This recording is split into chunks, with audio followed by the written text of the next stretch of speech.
So, ayan. Kuha tayo ng saktong size lang. Then, kuha ka ng cheese. Then, yan. Lagay mo dito sa gitna. Tapos, medyo bawasan natin kasi parang napakapal. Ano mo lang sa size na ano. Sa size na gusto nyo. Then, bilog, bilog, bilog, bilog. Charing. Bilog-bilugin nyo lang ng bilog-bilugin. Parang ang pambibilog sa inyo ng inyong mga jowa. Charing. Ang layo. Then, lagay nyo dito. Then, kuha ulit kayo. Hanggang maubos yung ginawa nyo.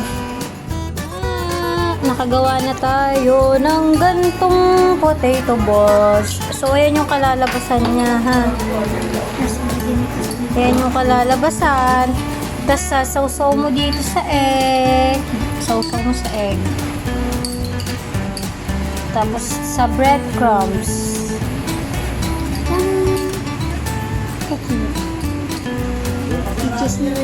Charan! Yan. May cheese na to? Yes. Ganun ulit. Ganun ulit. Ganun ulit. Hanggang sa...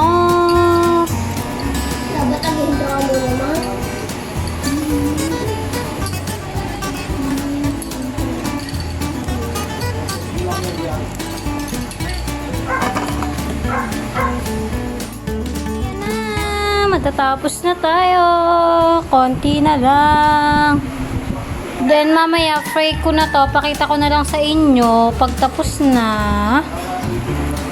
Okay, okay. Hindi ko na papakita basta mamaya deep fry. Ayan ang itsura niya. Deep fry lang siya. Then, pagkatapos, pakita ko na lang sa inyo later.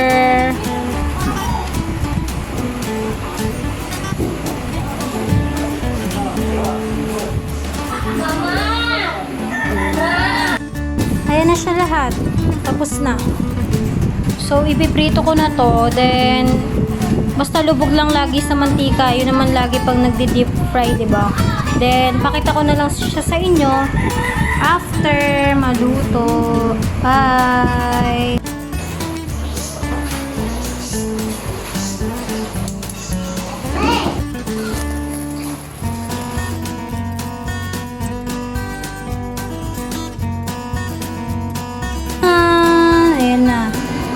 May sunog, may sakto lang.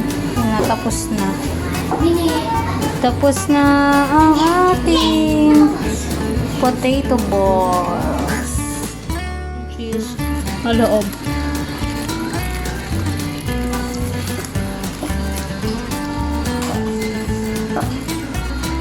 Lapit mo.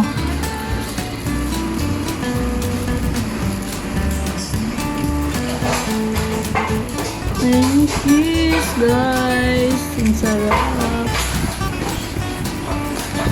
Kita nyo ba yung cheese? Ayan o. Ayan o, melted cheese. Sarap.